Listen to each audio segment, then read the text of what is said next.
Hello friends, good morning. Explore with Reva Rishi के नए episode में आप सभी का स्वागत है। आज हम उज्जैन में हैं, महाकाल की नगरी उज्जैन, जहां हम आज दर्शन करने जा रहे हैं। हमारा 9 से 10 का ऑनलाइन स्लॉट बुक किया है हमने दर्शन का।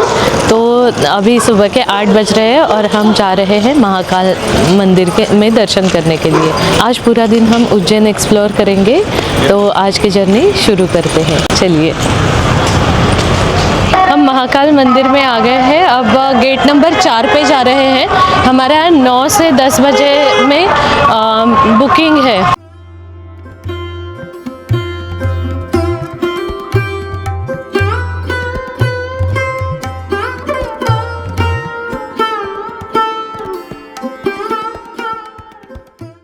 क्षिप्रा नदी के किनारे बसा उज्जैन शहर भारत का सबसे प्राचीन और पवित्र शहर है, जिसे पहले अवंतिका और उज्जैनी नाम से जाना जाता था। यहाँ विश्व प्रसिद्ध महाकालेश्वर ज्योतिर्लिंग स्थित है, जो 12 ज्योतिर्लिंगों में से एक है। ये नगर व्यापार, शिक्षा, गणित और खगोल विज्ञान का एक महत्वपूर्ण केंद्र है।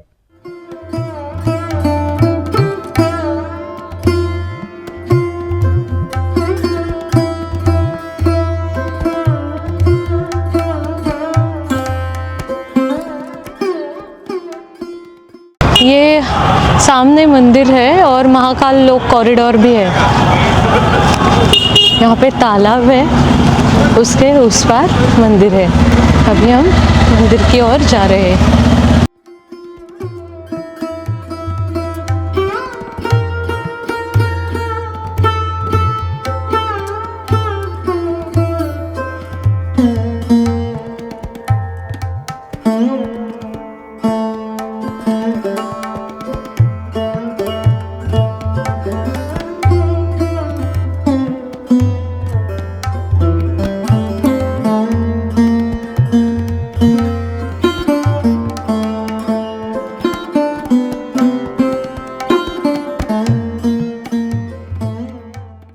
हेलो गाइस, हमारा अब दर्शन हो गया है। हम अंदर कॉरिडोर में महादेव जी के दर्शन करके आ गए हैं बाहर। हम 9 बजे लाइन में लग गए थे। हमें 1 घंटा लगा दर्शन होने, अंदर जाके दर्शन करके बाहर आने में 1 घंटे का समय लगा। तो आपका जब भी दर्शन होगा, आपने ऑनलाइन बुक किया होगा, उस स्लॉट से पहले एक आधा पौना घंटा आप आ जाइए। क्षिप्रा नदी के किनारे ये उज्जैन गांव बसा हुआ है। यहाँ के शिव जी को महाकाल कहते हैं, क्योंकि ये दक्षिणाभिमुख है और दक्षिण यम की दिशा होती है, तो इसीलिए इन्हें महाकाल कहते हैं। तो अभी हमारे अच्छे से दर्शन हो गए हैं। अब आज हम उज्जैन का साइट सीइंग करेंगे। तो चलिए, आज दिन भर उज्जैन घूमते हैं। यहाँ से हम ब्रेकफास्ट करने जाएंगे, उसके बाद साइट सीइंग करेंगे। चलिए, चलते हैं।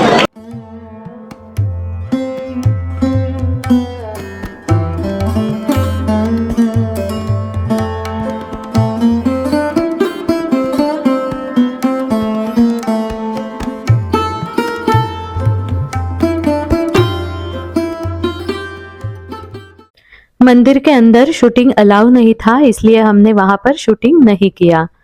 अब हमारे दर्शन हो गए हैं। यहाँ पर महाकाल लोक यानी महाकाल कॉरिडोर डेवलप किया है, जिसका उद्घाटन 2022 में हुआ था। महाकाल लोक में भगवान शिव के जीवन और उनकी लीलाओं को दर्शाने वाली बड़ी बड़ी मूर्तियां, सुंदर चित्र और आकर्षक स्तंभ बनाए गए हैं। यहाँ का शांत वातावरण, भव्यता और आध्यात्मिक ऊर्जा यात्रा को हमेशा के लिए यादगार बना देती है।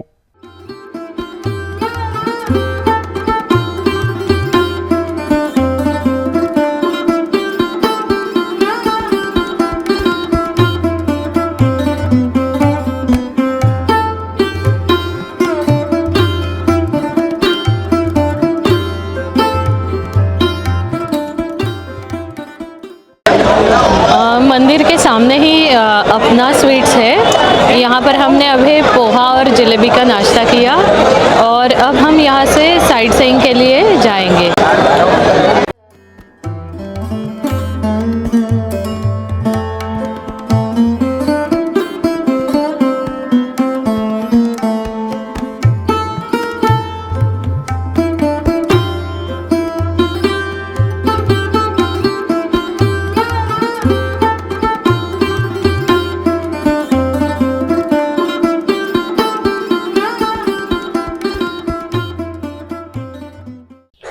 उज्जैन में साइट सीइंग करने के लिए हमने यहाँ पर बैटरी रिक्शा बुक की है, जिसके लिए हमने 1200 रुपये पे किए हैं।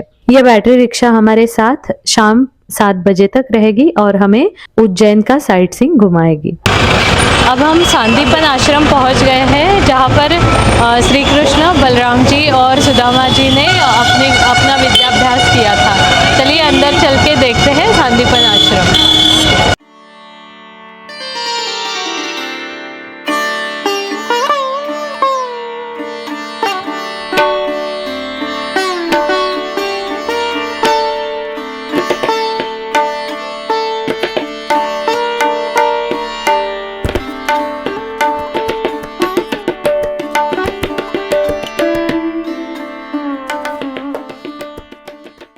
यहाँ पर 14 विद्याओं की दीर्घाएं।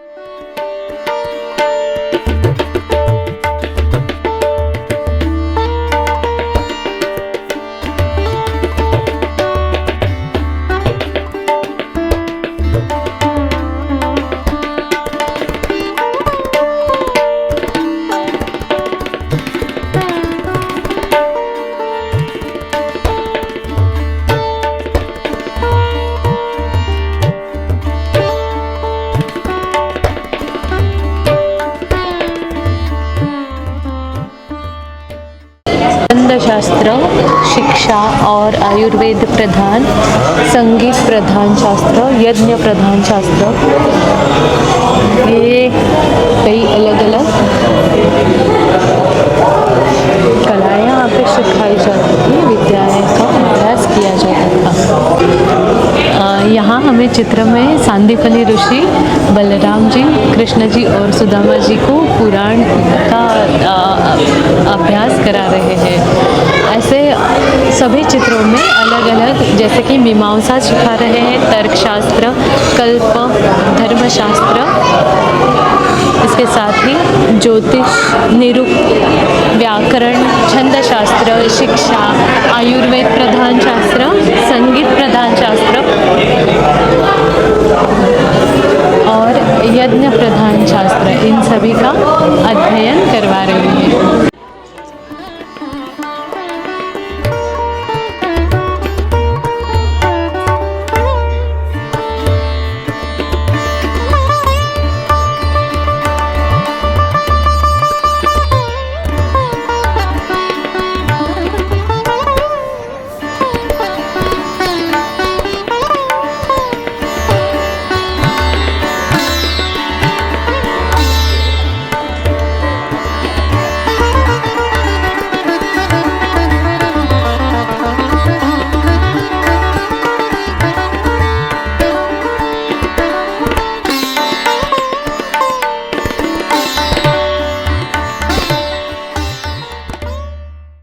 श्री कृष्ण जी द्वारा जो 64 कलाएं सीखी थी यहाँ पे सांदीपनी आश्रम में, उसकी गैलरी आगे है, तो उसे देखने चलते हैं हम।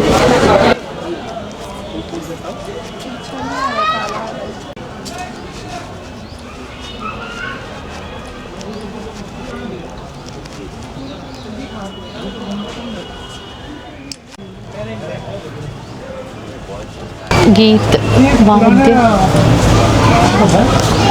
इन 64 कलाओं में गीत, वाद्य, नृत्य, ऐसे अलग अलग कलाओं का समावेश है, जिनके फ़ोटोज़ द्वारा हमें यहाँ पे पेंटिंग्स द्वारा दिखाए गए हैं। इन सभी पेंटिंग में सांदीपनी ऋषि और वो नीले रंग के श्याम जी है, गोरे रंग के बलराम जी है और सुदामा जी भी है।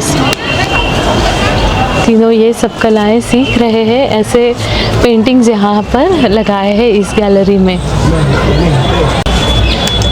इसमें फूलों की माला बना रहे हैं। जल में से नाद निकालना, वाद्य जैसा इसका प्रयोग कैसे करते हैं, ये विद्या इसमें दिखाई गई है। ये नेपथ्य प्रयोग कला के बारे में बताया है यहाँ पे। यहाँ इस श्लोक में ऐसा लिखा है कि देश काल के अपेक्षानुसार हमारा वस्त्र, माला और आभूषण आदि शरीर को सजावट के लिए पहनने चाहिए। सुगंध शास्त्र के अनुसार विविध गंध कैसे बनाते हैं ये इस पेंटिंग में दिखाया है।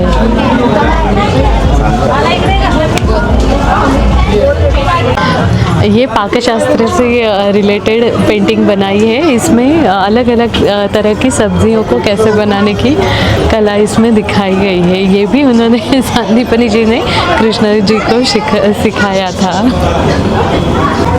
इन 64 कलाओं में वाद्य बजाने की कला भी शामिल है। इसमें सांदीपनी ऋषि जी वीणा डमरू कैसे बजाते हैं, उसमें से ध्वनि कैसे निकालते हैं, ये सिखा रहे हैं।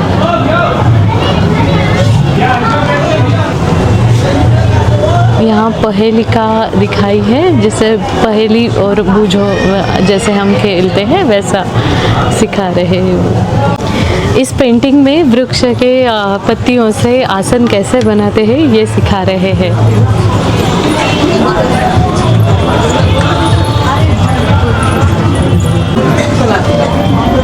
यहाँ इस पेंटिंग में लकड़ी का काम बताया गया है, कैसे अलग अलग वस्तुएं बनाई जाती है लकड़ी से, ये भी उन्होंने श्री कृष्ण जी को सिखाया था। यहाँ इस पेंटिंग में वास्तु विद्या सिखाई है, घर कैसे बनाते हैं। वो इंजीनियर आर्किटेक्चर जो काम करते हैं वो इस पेंटिंग में दिखाया है, जो उन्होंने सांदीपनी ऋषि जी ने अपने शिष्यों को सिखाया था। इस पेंटिंग में मूर्ति कला दिखाई है, माटी से कैसे मूर्तियाँ बनाते हैं ये भी कृष्ण भगवान को सिखा रहे हैं सांदीपनी ऋषि जी। यहाँ पर व्यायाम की विद्या का पेंटिंग है। इसमें अलग अलग प्रकार के व्यायाम सिखा रहे हैं सांदीपनी ऋषि जी। ये यहाँ पर ये 64वीं कला है का पेंटिंग है। आज तक हमने 64 कला सिर्फ नाम सुना था, लेकिन आज पहली बार इनमें क्या क्या शामिल होता है ये पहली बार मैंने देखा है। यहाँ पे बहुत अच्छा गैलरी है ये, और पेंटिंग के द्वारा बहुत अच्छे से समझाया है कि कौन कौन सी कलाएँ 64 कलाओं में आती है। यहाँ से गीता उपदेश की गैलरी है। शिल्पकृति के द्वारा हमें गीता उपदेश दिखाया है, देखते हैं उसे भी।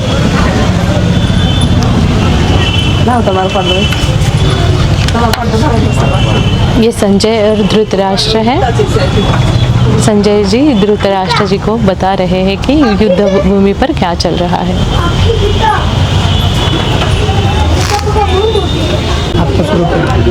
अर्जुन जब युद्ध करने से मना करते हैं, क्योंकि उनके सामने उन्हीं के सभी लोग हैं, तो वो युद्ध करने से मना करते हैं। तब श्री कृष्ण भगवान उन्हें गीता का उपदेश करते हैं।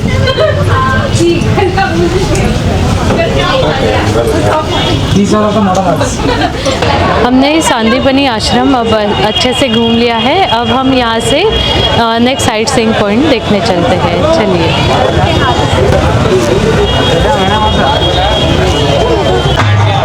अब हम मंगलनाथ मंदिर पहुँच गए हैं। यहाँ पे ऐसी मान्यता है कि आपके अगर पत्रिका में मंगल दोष होता है तो इनके दर्शन से निवारण होता है। अंदर चलते हैं और देखते हैं, दर्शन करते हैं।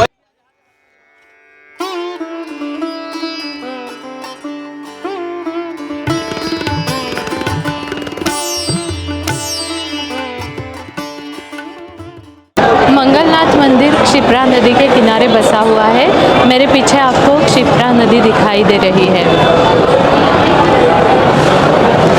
यहाँ पे मंगल दोष की पूजा भी करते हैं, जिसका हॉल नीचे है, और ऊपर मंगलनाथ जी का मंदिर है, जहाँ पर अभी बहुत भीड़ है।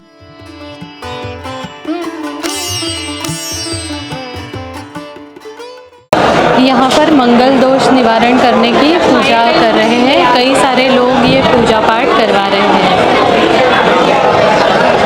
हमें यहाँ पर कुछ पूजा वगैरह नहीं करवानी, तो हम आगे चलते हैं।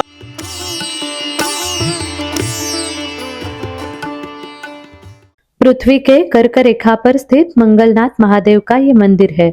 मत्स्य पुराण के अनुसार मंगल ग्रह का उत्पत्ति स्थल है। ये स्थान खगोलीय अध्ययन के लिए बहुत अच्छा माना जाता है।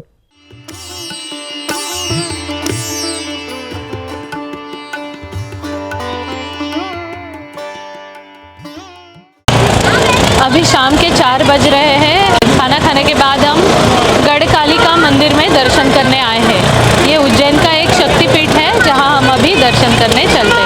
चलिए।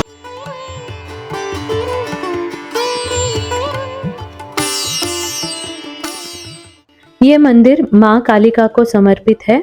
मान्यता है कि महान संस्कृत कवि कालिदास ने इसी मंदिर में माँ कालिका की आराधना की थी। माँ की कृपा से उन्हें अद्भुत ज्ञान और काव्य प्रतिभा प्राप्त हुई। तभी से ये मंदिर विद्या, बुद्धि और सफलता की कामना करने वाले भक्तों के लिए एक विशेष आस्था का केंद्र बना है।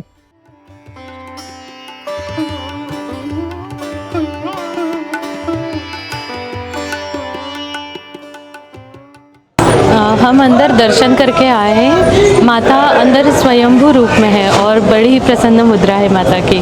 बहुत अच्छे से दर्शन हुए। अब हम यहाँ से गणेश जी के मंदिर में जाएंगे जो यहाँ से नज़दीक में ही है और जिस गणेश जी की स्थापना श्री रामचंद्र प्रभु जी ने की है।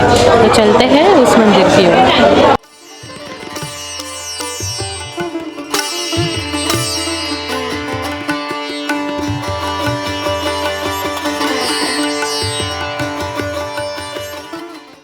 ये मंदिर के बाजू में ही स्थिर मन गणेश मंदिर है। इसका नाम बहुत अच्छा है, स्थिर मन गणेश मंदिर।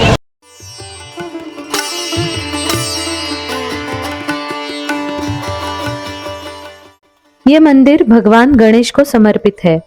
कहा जाता है कि यहाँ भगवान गणेश के दर्शन करने से मन को शांति मिलती है और चंचल मन स्थिर हो जाता है।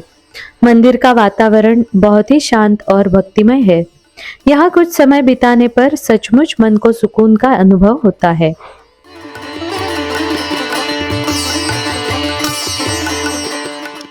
यहाँ बहुत सारी गौ माताएं हैं।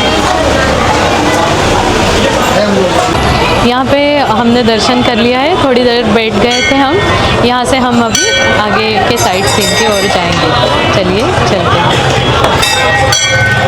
अब हम ऋणमुक्तेश्वर मंदिर में दर्शन करने आए हैं। यहाँ की ऐसी मान्यता है कि यहाँ पे चढ़ावा चढ़ाने पे आपका अगर कोई ऋण बहुत सालों से देना बाकी है तो वो भी यहाँ से आप उससे भी मुक्त हो जाते हैं। ऐसी यहाँ पर मान्यता है। चलिए अंदर दर्शन करते हैं। यहाँ पर गौशाला है। बहुत सारी गौ माताएं दिखाई दे रही है हमें यहाँ पे।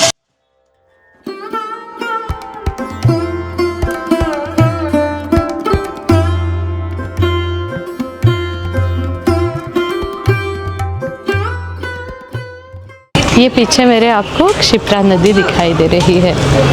क्षिप्रा नदी के घाट पर ही ये मंदिर है, श्री ऋणमुक्तेश्वर महादेव मंदिर।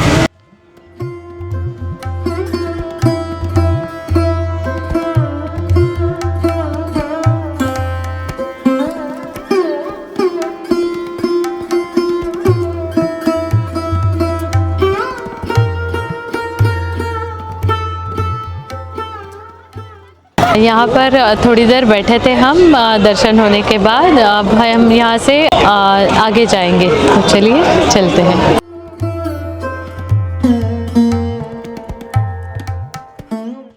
हम अभी गोपाल मंदिर देखने आए हैं। मेरे पीछे आपको दिखाई दे रहा होगा। ये यहाँ का बहुत फेमस मंदिर है। तो अंदर चल के दर्शन कर लेते हैं। चलिए।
ये गोपाल मंदिर 19वीं सदी में दौलतराव सिंधिया जी की पत्नी बाईजाबाई सिंधिया ने बनवाया था। ये मंदिर बहुत ही अच्छा है, मराठा शैली में बनाया हुआ है और गोपाल जी की मूर्ति बड़ी ही मनोहारी है। उनके चेहरे पर मंद मंद हास्य दिखाई दे रहे हैं। बहुत अच्छी मूर्ति है, मुझे यहाँ दर्शन करके बहुत अच्छा लगा। चलिए आगे चलते हैं।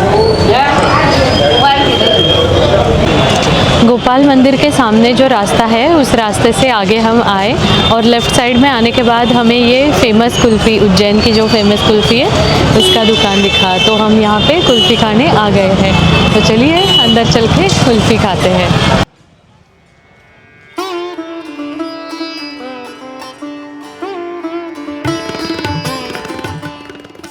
यहाँ भैया ने हमें बताया कि यहाँ की केसर पिस्ता कुल्फ़ी बहुत फेमस है, तो हमने वो ली। देखते हैं कैसी है।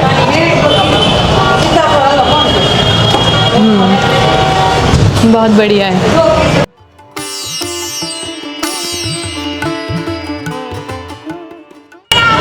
इस तरह से आज का हमारा उज्जैन का साइट सीइंग पूरा हुआ। आज हम अभी यहाँ से रेलवे स्टेशन जाएंगे, वहाँ से हमारी रात को गाड़ी है और कल सुबह हम झांसी पहुँचेंगे। तो मिलते हैं कल सुबह हम झांसी में। ये सब आप अगले एपिसोड में देख पाएंगे। उज्जैन का एपिसोड कैसा लगा ये हमें कमेंट करके ज़रूर बताइएगा और हमारे चैनल को लाइक, शेयर और सब्सक्राइब ज़रूर कीजिएगा। Thanks for watching.